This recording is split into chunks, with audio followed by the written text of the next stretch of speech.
ইমাম আবু হানিফা রাহিমাহুল্লাহর উপাধি হলো ইমামে আজম।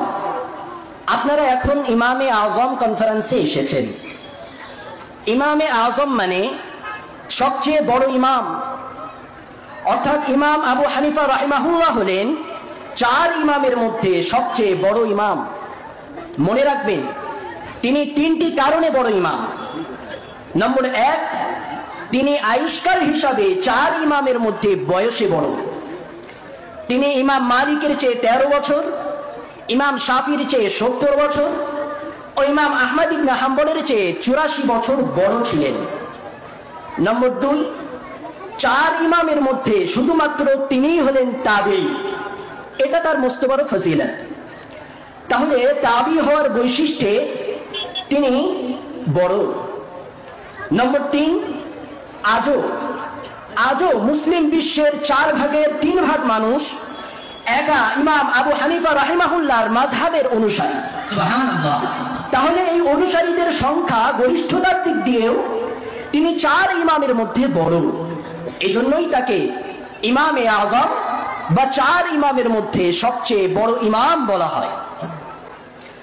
ইমাম আবু হানিফা রাহিমাহুল্লাহ নিজের একদল সুযোগ্য ছাত্রকে সাথে নিয়ে কোরআন, হাদিস, ইজমা ও কিয়াসের ভিত্তিতে মানব জীবনের ব্যক্তিগত, পারিবারিক ও সামাজিক বিভাগের অসংখ্য মাসআলা মাসাইল গবেষণা করার অপূর্ব ও অনন্য খিদমত আঞ্জাম দিয়েছিলেন।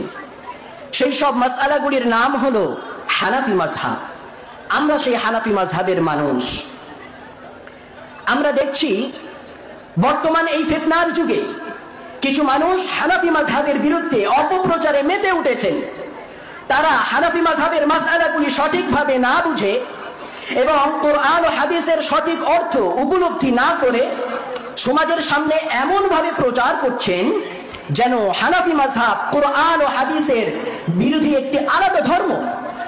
তাই আমি হযরত মাওলানা মুফতি নাসিরউদ্দিন চাঁদপুরীর তরফ থেকে আপনাদের সকলকে এই ফিতনা থেকে সাবধান করছি।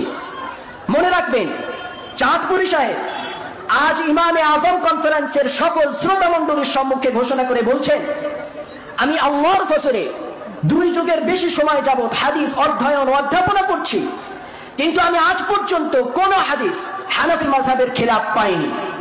আমি চাঁদপুরী দায়িত্ব নিয়ে বলছি, হানাফি মাযহাবের কোন ফতোয়া কোরআন ও সুন্নাহর খেলাফ নয়।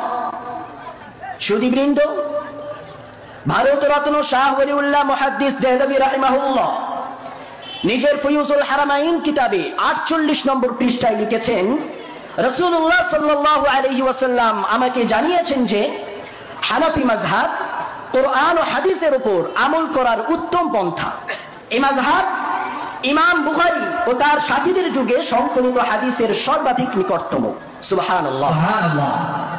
কিন্তু আফসোসের বিষয়, আজ এক শ্রেণীর মানুষ সেই হানাফি মাযহাবকে সমাজের কাছে কোরআন ও হাদিস বিরোধী একটি আলাদা ধর্মরূপে পেশ করছে। অথচ ইমাম বুখারীর দাদা হুজুর ইমাম আব্দুল্লাহ ইবনুল মুবারক থেকে শুরু করে শাহ ওলিউল্লাহ মুহাদ্দিস দেহলভী পর্যন্ত অসংখ্য মহামনীষী এই হানাফি মাযহাবের অনুসারী ছিলেন।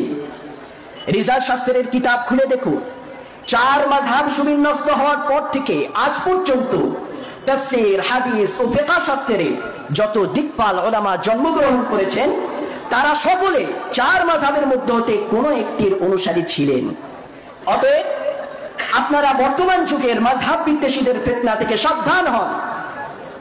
পরিশেষে আমরা কবি গোলাম মুস্তাফার ভাষায় আল্লাহর কাছে দোয়া করি, হে আল্লাহ, তুমি আমাদেরকে চালাও সে পথে যে পথে তোমার প্রিয়জন গেছে চলি। আমিন ইয়া রাব্বাল আলামিন।